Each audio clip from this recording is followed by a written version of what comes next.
धीर्धैनं श्रवणपटे यतिवरा महावाक्य जनार्दन सच्चिदानंद त्वं शरणं ब्रजेश। यादवेन्द्रं दयादाता पुंडरीक्षा क्षीरसागरशयनं कमलनयनं नमस्तुते नमामि श्रीहरि। धैर्य से जिसको धारण किया जाता है, कर्णपटुओं से जिनका पान किया जाता है, ऐसे सच्चिदानंद भगवान श्री यादवेंद्र सरकार को मैं नित्य ही चिंतन करता हूँ, नमन करता हूँ। जिनको नमन करने से मंगल आदि मंगल तो हो ही जाते हैं, साथ ही में बहुत बड़ा बल मिलता है मनुष्यों को। है सूर्य वंश में राम सदा हितकारी, दशरथ नंदन कौशल्या है महतारी। सरयू तट अवध पे जन्म आम का पाया, भारत की देखो हट गई सारी माया। ये कनक भवन कंचन सी बन गई काया, और राम राज भारत त्रेता में आया। किस कारण धर्म की ध्वजा यहाँ लहराई, उपदेश करो कलयुग में राम रघुराई। पूछे हनुमान सेवक है दास तुम्हारा, और कृपा करो भारत ये देश तुम्हारा। चारों युग के तुम रक्षक व्यापक जानो, हे रामचंद्र मंगल भारत में मानो। हनुमान जी महाराज भगवान मर्यादा पुरुषोत्तम राम के चरणों का चापन करते करते मंत्र मुग्ध हो रहे थे। सेवक वही जो स्वामी रुचि राखे, ऐसी सेवा। हनुमान जी जो अतुलित बल के धाम है, एकादशवां रुद्र है, भगवान राम के चरणों को चापन करते हुए गौरवान्वित महसूस कर रहे हैं। जिनके हृदय में राम दरबारा, एकादश रुद्र हनुमान है प्यारा। जिसके हाथ अतुलित बल धामा, गदा देख भागे दानव सब। दानव दल पर गदा चले और धर्म ध्वजा है हाथ, ऐसे सेवक राम के अंजनी पवन कुमार। वो अंजनी के लाल हैं। पूजा महाराज, धर्म किसे कहते हैं? और आप भारत में, पूरे विश्व में कौन से धर्म का प्रकाश करने के लिए पधारे हो? हंसने लगे राम रघुराई, वचन सुने बजरंग गति पाई। हे हनुमान, आप संकट मोचन हो।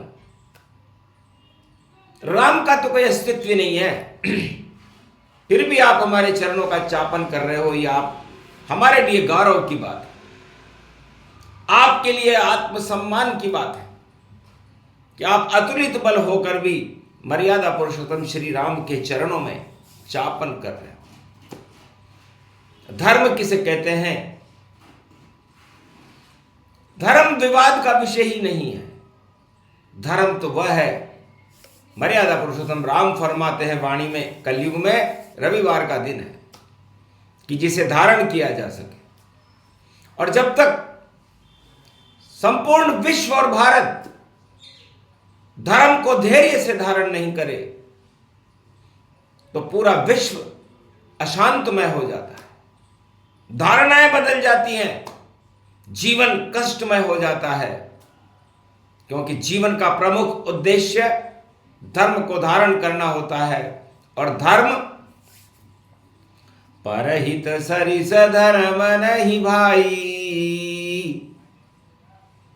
और पर पीड़ा सम नहीं अधमाई।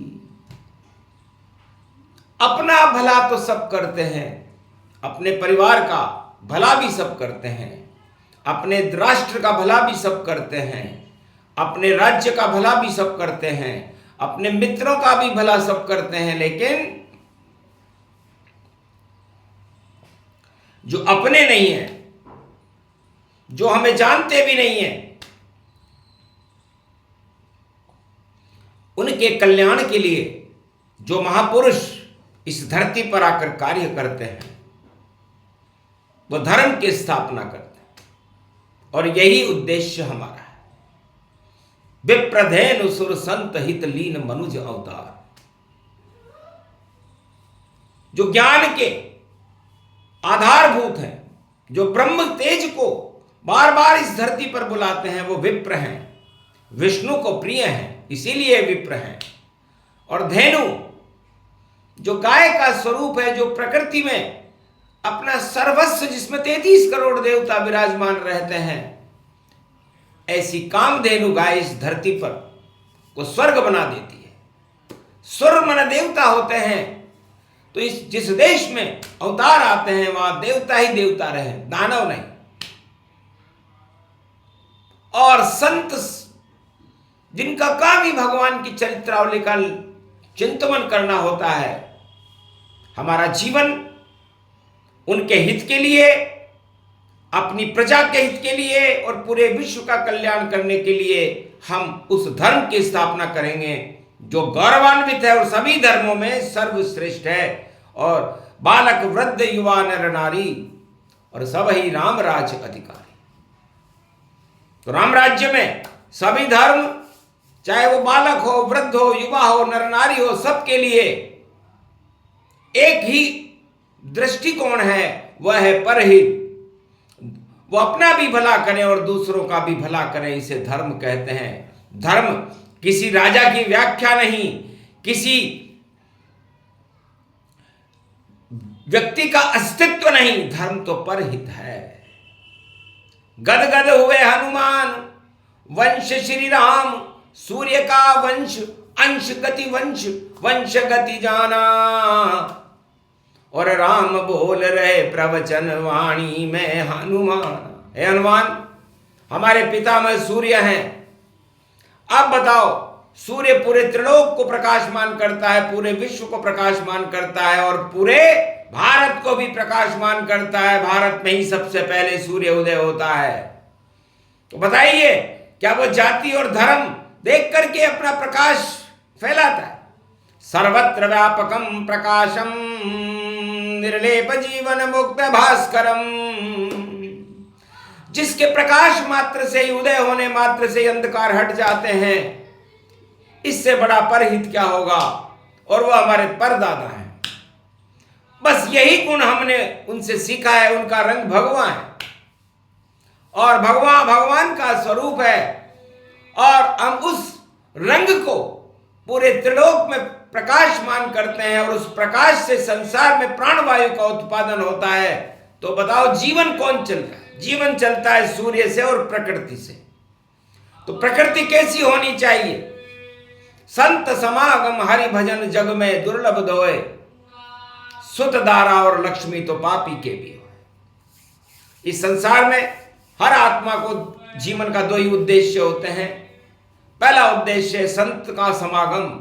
संतों के समागम से, उनके आदर्शों से, उनके विचारों से सारा संसार प्रेरणा ले और हरि का भजन करे। बस ये दो ही वस्तुएं संसार में महत्वपूर्ण है। राज, ताज, धन प्राप्त करना, परिवार, और ये सब तो निस्तेज हैं, क्योंकि ये समय पा करके नष्ट हो जाते हैं। लेकिन संत समागम हरि भजन जग में दुर्लभ दोय, सुत दारा और लक्ष्मी तो पापी के भी होय। तो आपके सुंदर स्त्री, सुंदर पुत्र, आपके पास असंख्य धन श्रृंखला, ये तो पापियों के भी हो जाती है। हनुमान, आप तो ब्रह्मचारी हो, आपके पास तो सेवा धर्म है आपका, और सेवा भी आप मर्यादा पुरुषोत्तम राम की कर रहे हो, इससे बड़ा गौरवान्वित महाशक्ति अतुलित बल और कौन होगा। इससे धन्य हो आप और आपकी माता अंजनी, और आपका स्वरूप शिव स्वरूप है, ज्ञानमय हो आप। और भगवान राम के भी संकट हटाने में आप संकट मोचन हो। हम तो संकटों में ही चल रहे थे।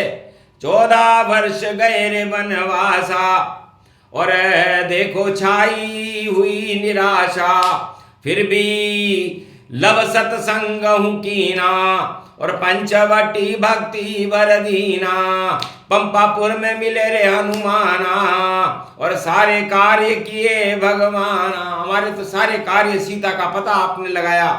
सीता जी को राम मुद्रिका लंका में जाकर आपने दी, लंका को आपने जलाया।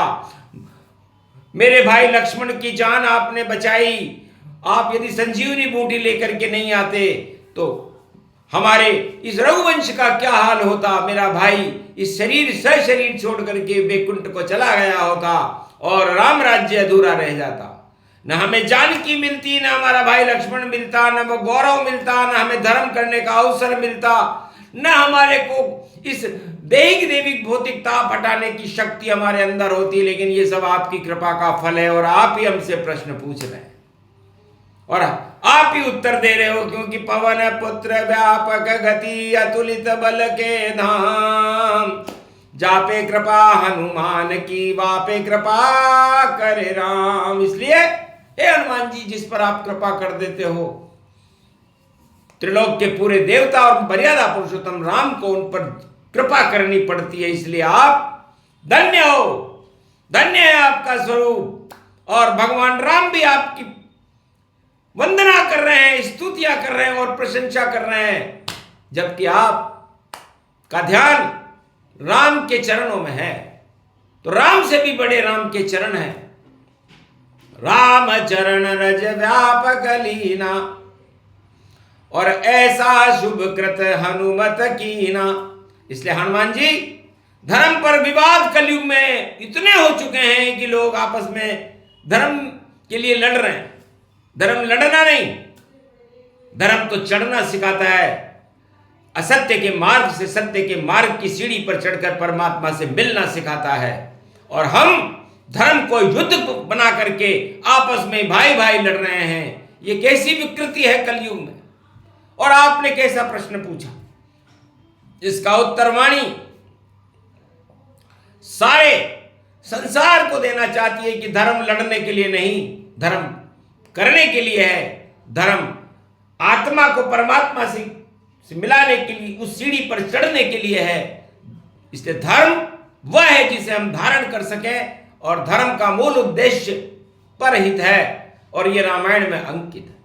परहित सरिस धर्म नहीं भाई, और पर पीड़ा सम नहीं अधमाई। इसलिए हे हनुमान और भारत के 1 अरब 48 करोड़ कलयुग वासियों, मर्यादा पुरुषोत्तम राम का ये संदेश वाणी से प्रसारित किया जा रहा है कि धर्म के लिए लड़ना नहीं है, धर्म को जीवन में उतार करके धर्म ध्वजाओं को सारे संसार में लहराना ही हमारा धर्म है, और हमारा भगवान धर्म है। और भगवान धर्म में ही भगवान रहते हैं, और भगवान शांति के संदेश देते हैं, क्रांति के नहीं। क्रांति तो अपने आप ही आप में आ जाएगी जब आप में अवगुण आ जाएंगे, भोग आ जाएंगे, 8 तरह के प्रबल राजमद आ जाएंगे, सत्ता आ जाएगी। तो ये सब अवगुण है, और इन अवगुणों को छुपाने के लिए आप युद्ध कराओ तो आपकी इच्छा। परमात्मा तो कभी किसी का बुरा सोचता भी नहीं है, सोचना भी नहीं चाहता। वो तो दयावान है, कृपावान है, और सदा जैसे सूर्य भगवान पूरे त्रिलोक पर और पूरे विश्व पर कृपा करते हैं, प्रकाश की अंधकार हटाते हैं, वैसे ही धर्म भी जीवन का प्रकाश है, और मृत्यु के इस आकाश को हटा करके आपको परमात्मा के प्रकाश में लाकर खड़ा कर देता है। उसे धर्म कहते हैं।